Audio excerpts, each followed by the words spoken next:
Comprehensive, relevant, and insightful conversations about health and medicine happen here on MedStar Health DocTalk.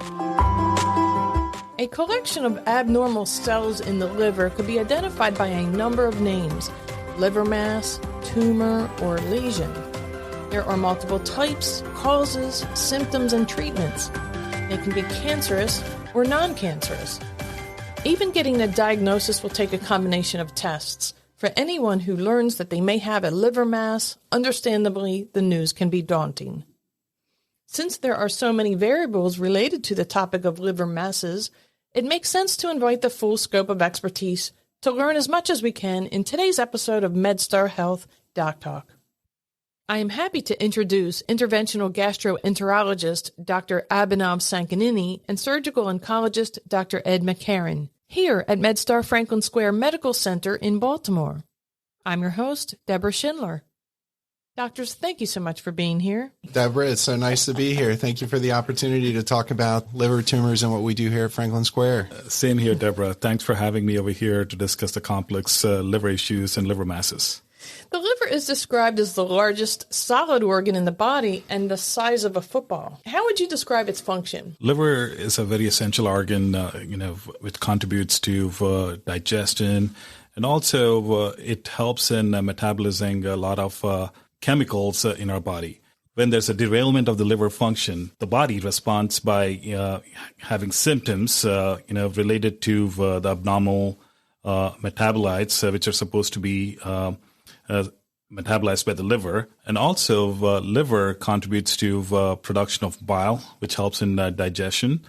And also liver purifies the blood that comes from the lower part of the body and then goes to the heart. If any of this is derailed, this results in various disturbances in the body. And when you say derailment, you're not just referring to cancer or masses, or are you? Not necessarily. Overall, the liver function can be disturbed because of injury to the liver. Also, if there's a mass in the liver, that can cause disturbance in the function of the liver. The main thing that happens if there's a mass, usually patients have symptoms related to the mass causing enlargement of the liver, such as abdominal pain. And also, the bile which is produced by the liver cannot be released into the digestive system. As a result, the bile backs up into your bloodstream, resulting in different discoloration of the body, and also nausea, vomiting, and abdominal pain. Jaundice. Yes. Known as jaundice. Yes. Where in the body is the liver? Right below the chest on the right side. That's where the liver is. It's usually, we describe this as right upper quadrant. It's right above the navel onto the right side. So what you described symptoms, you said this, somebody might experience pain in their abdomen. Would they not feel anything in their liver?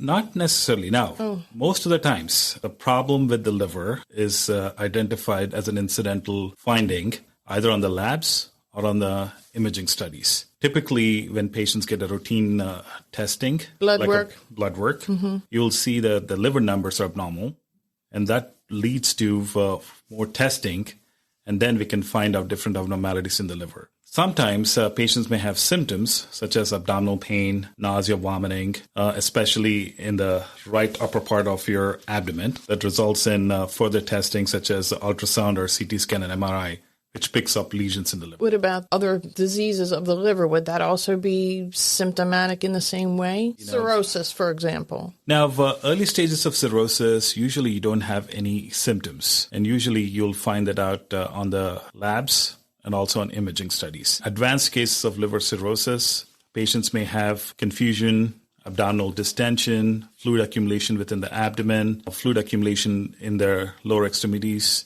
and sometimes vomiting blood. These are the symptoms of cirrhosis.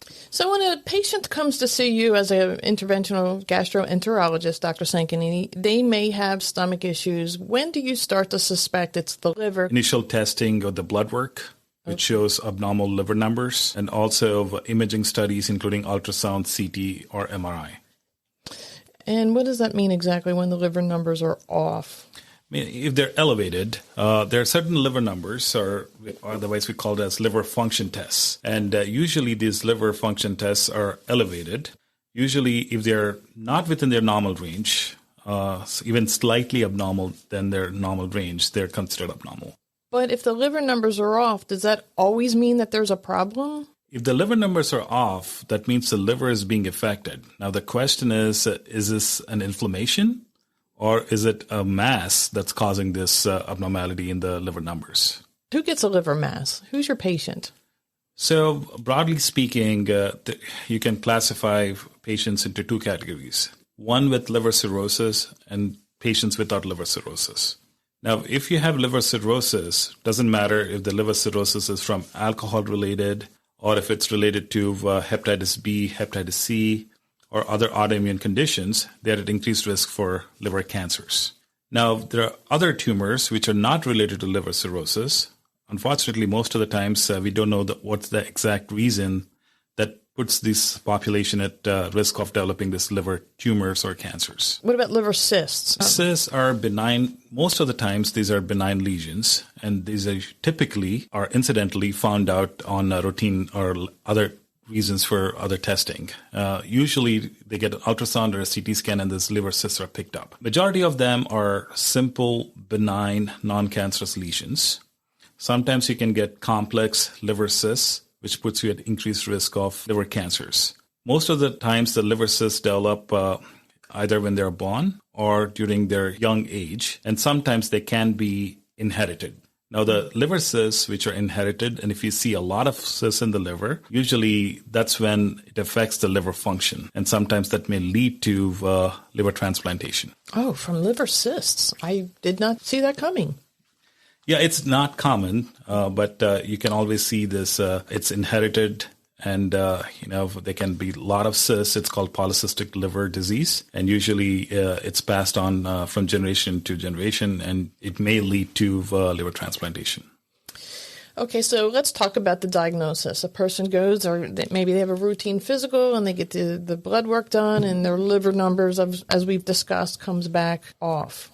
Yeah, as soon as you see elevated liver numbers or if their liver function test is abnormal, usually these tests are performed by primary care physicians. They should be referred to a specialist for further testing. Now, as I elucidated earlier, the liver numbers or the liver function tests can be abnormal, especially if there's inflammation or direct injury to the liver from chemicals, or there could be a liver mass. So the testing include further labs, which indicate towards either inflammation or tumors in the liver, and imaging such as ultrasound, CT scan, and MRI. What about the blood tests that indicate tumor markers? Usually, these tumor markers are helpful, especially when you see a liver mass on the imaging. Then the tumor markers have significance because tumor markers can also be elevated in non-cancerous conditions. So only if you have a very high suspicion of tumor, either non-cancerous, benign, or cancerous lesions, that's when you add tumor markers to complement the diagnosis. And also these tumor markers are helpful as you follow in the management of this liver tumors, because if the tumor markers are gradually increasing, that means either the tumor is getting worse, or if somebody has received treatment and the tumor markers were low and now they're going up, it's an indication that there's a recurrence of the tumor. And when you say getting worse, does that mean getting bigger? Yes, exactly. Okay. Yeah. And you would be able to tell through an ultrasound or some imaging? Usually, they need advanced imaging, like CT scan of the liver or MRI of the liver. Can you tell right away when you see that imaging? Most of the times. You wouldn't need to do a biopsy? A lot of times, especially if they have liver cirrhosis, based on a CT scan or MRI of the liver, you can identify liver tumors, which are cancerous in nature, and they do not need biopsy. Because they look different from a non-cancerous lesion? When patients don't have liver cirrhosis and they have a mass, usually they need biopsy. But if they have liver cirrhosis, they have a typical appearance on the CT or MRI, which can give us a diagnosis of liver cancer.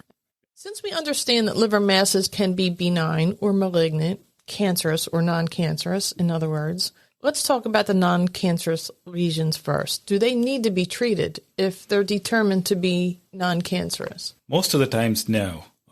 These are mostly incidental findings found on the CT scan, MRI, or ultrasound. Usually they need to be referred to a specialist to have dedicated imaging studies of the liver. Because most of the times, CT scan and MRIs, these are generic studies, but you have to order a protocol-based imaging, which is a CT scan of the liver, MRI of the liver, and the specialist has to interpret the results with the radiologist to identify this non-cancerous/benign lesions.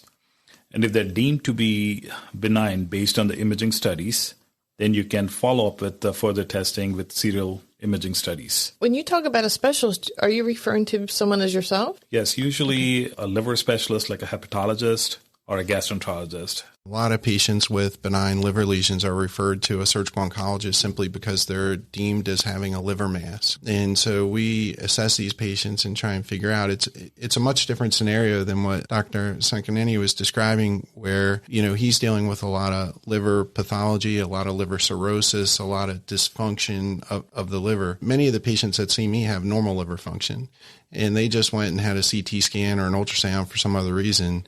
And then here they are in my office with a liver mass. And as you know, there are many benign tumors or overgrowths in the liver that can occur. The patients that come to see me have normal liver function. So liver cysts occur in relatively healthy people with normal liver function, and they never really cause a problem until they occupy a lot of space in the abdomen. But most people can live an entire lifetime with a simple liver cyst and never have anything done for it at all. The other thing that was described earlier was that these benign liver lesions never cause any pain. They're painless. It is interesting how the way the liver is built, that it does have a capsule around it, that if the capsule of the liver is stretched, the patients will sense some pain. So sometimes the benign lesions in a subcapsular location will cause discomfort and prompt an intervention on a benign lesion that otherwise could probably just stay there. We always say the most common benign liver tumor is a hemangioma. That's just a collection of abnormal blood vessels. Again, you really don't have to do anything about those unless they really get to a large size. They'll get so large that they may impede the other functions of the liver, and once they reach those sizes, we can shell them out and get rid of the hemangiomas. Another common one that people talk about is hepatic adenoma. I think the reason why that is so talked about is because it happens in young women that are using birth control pills. Even that, I think the newer generation birth control pills don't use as much estrogen, so the adenomas aren't forming as frequently. But if you have a young woman with a small hepatic adenoma, she can stop her birth control pills and perhaps that adenoma will simply regress. If they achieve a certain size or they have a growth period where they're getting larger as you're following them over time, then of course you would want to intervene on those things. Do you have to cut it out or do you cut the liver? In a hepatic adenoma, it would typically be like just a very small wedge resection. You don't have to do the bigger formal anatomical resections that would be required for cancerous disease. So everything would be smaller in the benign lesions and hopefully never intervene at all. So that would be the ideal. It's basically a vague complaint by a patient that comes in, and then the doctor winds up getting a CT scan or an ultrasound. And usually once the abnormality is found, then all the blood work starts. Then the LFTs, the liver function test, and the other blood work is done. What does that entail, a liver function test? A liver function test is simply a blood draw, and it checks the key components, bilirubin, alkaline phosphatase, AST, and ALT. Each one of those values kind of tells you how each component of the liver is functioning. I can tell you most of the time when you're dealing with the benign liver tumors, the liver function is going to be normal. It will not be abnormal. Okay. Now, again, when we get into more of a liver cirrhosis and primary tumors of the liver, that's when things get a little bit difficult to figure out. The liver is a vital organ. You can't live without your liver. So we have to be very cautious with how much treatment we're going to subject the liver to and how much liver we're going to remove, because we always speak in terms of liver remnants, right? We have to leave enough behind for the patient to live. So that's when we kind of have a lot of discussion in our multidisciplinary tumor boards, especially with our specialists, with the interventional gastroenterologist, with the hepatologist, and we figure out, okay, what can this patient tolerate when we're subjecting them to treatment? If the diagnosis comes back showing malignancy or cancer, then what? What's the next step for the patient? I think there's always a big staging workup. There's always trying to make sure that that is the only spot of the tumor burden, because you need to get rid of you kind of need to get rid of the sick liver. You need to get rid of the inflammation that's in the liver, because it's just a setup for liver tumors. That inflammation, that cirrhosis that is sitting there, just kind of breeds these cancers. But a transplant feels like such a leap. If the if they get a diagnosis of there being a cancerous primary tumor, which is, let's make that distinction, opposed to a cancer that starts somewhere else in the body and then grows or spreads into the liver, I guess they're treated differently? I think the goal is to always remove the tumor from the liver in its entirety with a clear margin. If that can be accomplished, the patient will benefit from it. I think that I would say that if I could transplant a primary liver tumor, that would most likely be the best treatment option. Really? You couldn't just take it out? Taking it out leaves behind the liver. It leaves behind the environment that created the tumor. So ideally, we would want to alter that or get rid of that environment. I think what Dr. McCarron is saying is absolutely right. But broadly speaking, you have to differentiate between patients who develop liver cirrhosis resulting in cancer versus non-liver cirrhosis related cancers. Most of the times, the primary objective of patients who have liver cirrhosis related cancer, the goal is to identify them as early as possible and do a liver transplantation because your liver function has already been derailed. And also, there could be liver cancer that's spreading within the liver that's not visible on the imaging studies. So you want to take out the liver as a whole and give a new liver to prevent recurrence of liver cancer. And as you pointed out, those transplants are taking place at MedStar, Georgetown University. Correct. And the benefit that we have here at MedStar Franklin Square is that we do have a weekly hepatology clinic where these patients are evaluated here and they do not have to make the trip down to Washington, D.C. They can be fully evaluated and worked up here at MedStar Franklin Square. And that's been very helpful for our patients. And as you know, the other issue with liver transplantation is availability of organs always becomes a problem. That's an issue everywhere. And so sometimes we talk about bridging the gap or bridging to transplantation. So as surgical oncologists or as interventional radiologists or interventional gastroenterologists, whoever is treating the problem, we never want to burn the bridge for transplant. So we don't want to cut a blood vessel or cut a bile duct that would be required for a future transplantation. So if we can do our radio frequency ablation or burn a small segment of the liver and preserve the rest of the liver, we're basically bridging them to a transplant. But this sort of thing can be very overwhelming for a lot of patients. Some people say right up front, I'm not interested in that. I wouldn't want that. And then what? You just do the surgery and try to remove as much of it as you can? We try to remove the tumor with leaving an adequate amount of liver behind for the patient to have a normal quality of life. Tell me about the ablation that you mentioned. You know, MedStar is invested in microwave technology. And so we basically put a microwave antenna into the center of the tumor. And then the tumor is cooked. And it's been a terrific advance in technology, one, because it's a very rapid process. We used to use an older technology called radiofrequency ablation, where we would deploy an umbrella into the tumor, and then the cycle of burning, wow, that would take a long time. Now we have a microwave probe that can go into the tumor and essentially create a burn ball around the tumor. That's our way to preserve as much liver function as we can while killing the tumor. There are any number of processes that can be done to obliterate a tumor. Microwave ablation, spheres being injected into a tumor. The pellets. The pellets. We also do sometimes we just put gel foam embolization into the tumor to cut off its blood supply. So just like a foam product in the arteries that would basically suffocate the tumor. Describe what the pellets are. Well, when is that an option for patients? You know, I think all these things depend on where the tumor is located. So if it's located away from a major blood vessel or major bile duct, we would much prefer to burn or ablate the tumor. If the tumor is in a really difficult location, if it's way up near our major blood vessels, the liver has 3 very large veins that come over the top of it called the hepatic veins. There's also the inferior vena cava that takes all the blood back to the heart. So if the tumors are kind of wedged in those areas, it might be much better to feed a catheter into the liver and then do a embolization through the blood vessel, which is where we're just shooting the spheres or gel foam or whatever product will cut off the blood supply to the tumor. Well, they sound like better options than going on a transplant list. Are they just a temporary fix of the problem until you can get an organ? Yeah, those types of modalities are typically a temporary fix, and they're, if you want a really durable response and disease-free interval, the transplant would be the best option. And how long are patients typically on that transplant list before they get an organ? Once the diagnosis is made, they register? That depends on how advanced the liver disease is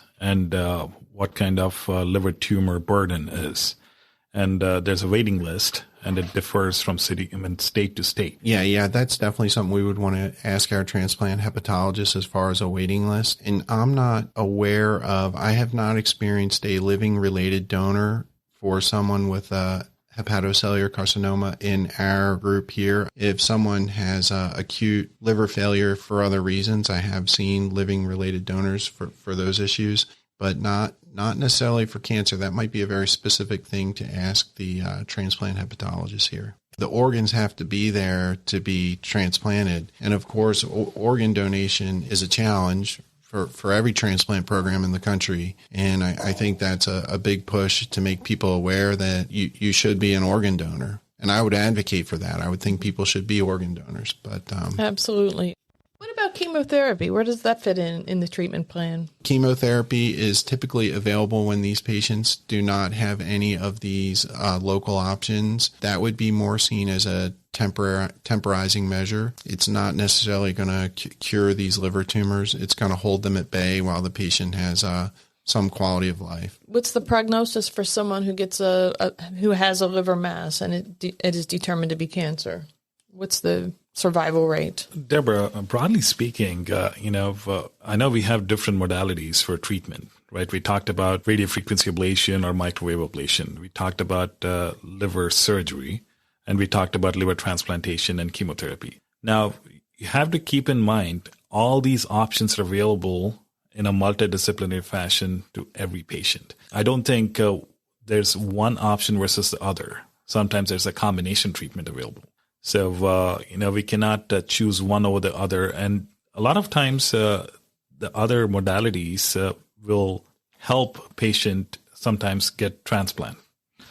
So we have to keep that in mind when we talk about treatment options. Throughout MedStar and at MedStar Baltimore, we have all these options available, and we have access to world-class treatment of this liver lesions. Now, coming to the prognosis of this liver tumors, if these are cancerous lesions, the prognosis depends on if it's the cancer is related to liver cirrhosis, or if it's the primary liver cancer not related to liver cirrhosis, or there are tumors arising from the bile duct within the liver. Typically, if patients have early liver cirrhosis and their liver function is intact, and if we're able to identify liver cancer, these patients have really good prognosis. They tend to get liver transplantation before the liver function is severely abnormal. And their 5-year survival can be pretty high. Now, I don't know the exact number. Now, as opposed to advanced liver disease and liver cirrhosis, and if they have liver cancer, their prognosis may not be as good. If the liver tumor is limited just to the liver, it's not spreading, and they're not transplant candidates, the survival rate is pretty low after 6 months. Now, if there are primary liver cancers without liver cirrhosis, and these are tumors arising from the bile duct, they usually have pretty good prognosis if there's no metastasis, meaning if they're just limited to the liver. And this is where our surgical oncologists, our medical oncologists, and our interventional radiologists in a multidisciplinary fashion will come up with a plan, and they'll try to get them accelerated to liver surgery. And typically, they may get chemotherapy before the surgery, or sometimes they may go for surgery, and they have really good prognosis. I would totally agree with all those comments. I think that you have several variables that will result in someone's overall survival. I think you have the individual and their overall health. I think you have the health of their liver, and then you have the extent of tumor burden by the cancer. So we look at these cancers and we look for many things. We look for major vascular invasion. If the tumor is invading one of the major blood vessels going into or out of the liver, that person would not be able to have a surgical intervention and have that tumor removed. Obviously, their prognosis is going to be poor. because these drugs, they'll work, they'll have response rates, but it's not going to be complete responders. It's not going to be cures. So really what we're trying to find is early detection of smaller tumors in favorable locations that can be completely removed. And many of those patients can achieve long-term survival. And, cancer docs always think in terms of 5 and 10-year survival. To put an exact number on it might not work in the generic patient because, again, it has so much to do with their overall health, the health of their liver, and the exact extent of the tumor. Are liver masses hereditary? I would say that liver cancers are not necessarily hereditary, but there are inheritable diseases that can make you prone to liver cancer. And that all goes back to how much inflammation can be in the liver. What do we speak in terms of that? Hereditary hemochromatosis. So that would elevate iron levels in the liver, and then that would cause like a smoldering inflammation in the liver, resulting in scarring, ultimately cirrhosis, inflammation, and cancer.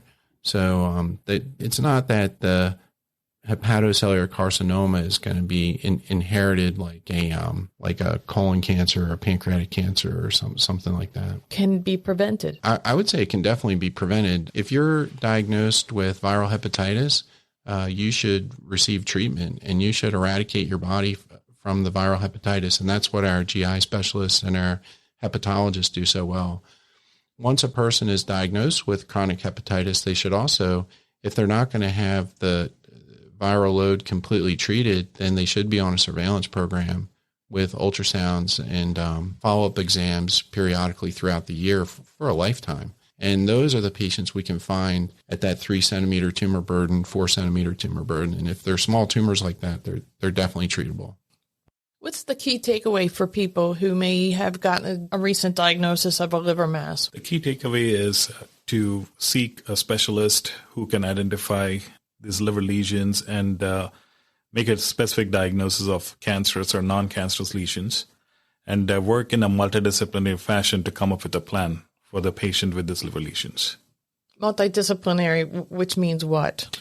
Working in a facility like MedStar Baltimore, wherein we have specialists like a hepatologist, gastroenterologist, surgical oncologist, transplant team, and interventional radiologist. Great. And it's so interesting. We talked about the spectrum of benign and cancerous lesions that can occur, and we talk about someone maybe seeking out care at MedStar for a liver mass. That is so complicated, and you need to have a very accurate diagnosis. You want to know exactly what you're dealing with. Mm-hmm. If you have a team of radiologists that are very familiar with reading liver MRI and looking at these studies, they're going to be able to almost call what the diagnosis is based off of the MRI, like we talked about earlier. So I think the more experience that people have dealing with the problem, the more accurate your diagnosis is going to be and the better your treatment is going to be. So definitely if you're in the community and you're diagnosed with a liver mass, I would definitely seek out people that have a lot of familiarity with the diagnosis. What's your most memorable case when it comes to liver tumors? We talk about liver tumors, primary liver tumors. I'll never forget this. Back in fellowship, we thought of hepatocellular carcinoma. We called them hangers, pushers, or invaders. And so that's how they appear anatomically in the liver. Oh, interesting. And so I had a middle-aged man come in with a lot of abdominal pain from a stretch on his capsule of his liver. And he had about a 20-centimeter hepatocellular carcinoma hanging off of the left lobe of the liver. And so we did a very simple segment resection on that patient. And he has been my friend for about 10 years. Wow. And he's still free of disease. It was amazing. When we did the first scan, it was so big. We were like, oh gosh, this guy's in trouble. This is looking bad. And then we went in there and there it was, just hanging off the liver. Hanging off the outside of it? The left lobe of the liver. It was just like a ball hanging on a very thin pancake of liver. And that was like the easiest liver resection we ever did. And he definitely derived terrific benefit. But if you ever told me, oh, this guy has a 20-centimeter liver tumor, you might think, oh, man, he's not going to do so well. But, its location was so favorable, and he got help before it spread anywhere. And yeah, he loves coming to the office.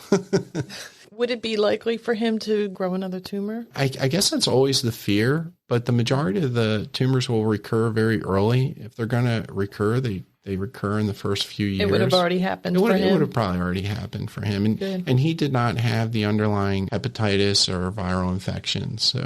Or cirrhosis. Correct. What is cirrhosis? It's just scarring in the liver. So whatever can cause enough inflammation in the liver to make it scar up, that results in cirrhosis. And we talked about all the reasons why that could occur. Viral infections, alcohol. What we're dealing with now is a lot of people having carrying too much weight and then having steatohepatitis. That's kind of the new thing now. Overall healthy lifestyle and stop drinking and stop smoking.